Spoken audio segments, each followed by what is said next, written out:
বাংলাদেশের সাবেক শিক্ষক, বর্তমানে যুক্তরাজ্যে বসবাসরত শিক্ষাবিদ প্রবীণ সাংবাদিক সৈয়দ জহুরুল হক ডিপিএসআই যুক্তরাজ্যের কেন্টারবারি ইউনিভার্সিটি থেকে আবারও এই ৬০ বয়সে গ্র্যাজুয়েশন সম্পূর্ণ করায় লন্ডনের দর্পণ বুক ক্লাবের আয়োজনে বিশিষ্টজনদের উপস্থিতিতে তাকে সম্মাননা প্রদান করা হয়।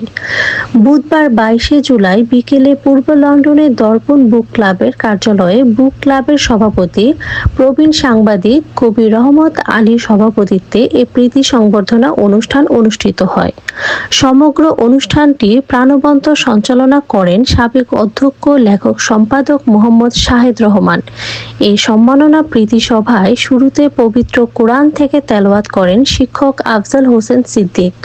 কবি সাংবাদিক রহমত আলীর স্বাগত বক্তব্যে শুরু হওয়া অনুষ্ঠানে সংবর্ধিত শিক্ষক সৈয়দ জহুরুল হকের জীবনী পাঠ করেন যুক্তরাজ্যের সফররত সিলেটের শাহজালাল বিজ্ঞান ও প্রযুক্তি বিশ্ববিদ্যালয়ের প্রফেসর মোয়াজ্জেম হোসেন। এ অনুষ্ঠানে অতিথি হিসেবে উপস্থিত হয়ে বক্তব্য রাখেন ব্রিকলেন ট্রাস্টের চেয়ার ও দর্পণ বুক ক্লাবের ভাইস প্রেসিডেন্ট শাহ মনিম, প্রবীণ কমিউনিটি অ্যাক্টিভিস্ট ও সাবেক councillor Osman Gani, London borough of Tower হ্যামলেটসের সাবেক স্পিকার আহবাব হোসেন, গবেষক ডক্টর আনসার আহমদ উল্লাহ, অধ্যাপক সাজিদুর রহমান, প্রিন্সিপাল সানোয়ার আলী কয়েস। অন্যান্যদের মধ্যে আরও বক্তব্য রাখেন ইউকে বাংলা রিপোর্টার্স ইউনিটির সিনিয়র সহসভাপতি কবি ইমদাদুন খানম, অ্যাসিস্ট্যান্ট সেক্রেটারি ও চ্যানেল এনআরবি ইউকের সম্পাদক এ রহমান অলি, কমিউনিটি অ্যাক্টিভিস্ট নাজমুল হুদা, আবুল বাশার, নাহিদ জাগিরদার, বিবিএন সম্পাদক কবি সাজ্জাদ হোসেন, কমিউনিটি অ্যাক্টিভিস্ট ফারুক আহমদ, নুরুল হক ও ফজলুল আহমদ প্রমুখ। অনুষ্ঠানের সংবর্ধিত শিক্ষক সৈয়দ জহুরুল হককে উত্তরীয় পরিয়ে দেন অতিথি শাহ মনিম ও আহবাব হোসেন।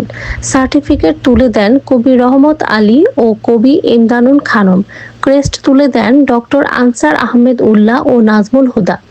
অনুষ্ঠানে শিক্ষক সৈয়দ জহুরুল হককে অভিনন্দন জানিয়ে বক্তারা বলেন, আবারও এই ৬০ বয়সে গ্র্যাজুয়েশন যুক্তরাজ্যে সম্পন্ন করা অবশ্য ধৈর্য ও অধ্যবসায় ছাড়া সম্ভব নয়, আর ইচ্ছে থাকলে যে সম্ভব তা তিনি করে দেখালেন।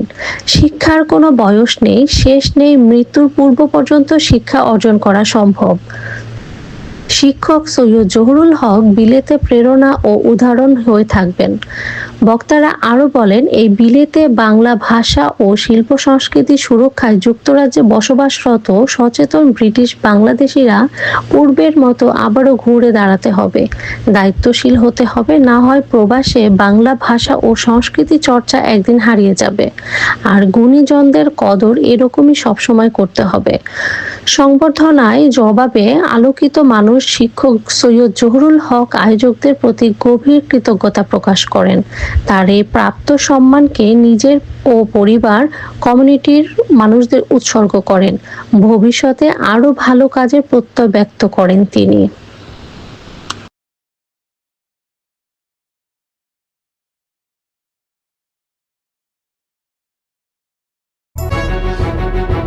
টাইমস টিভি মননী বাংলা ভাষা সংস্কৃতি।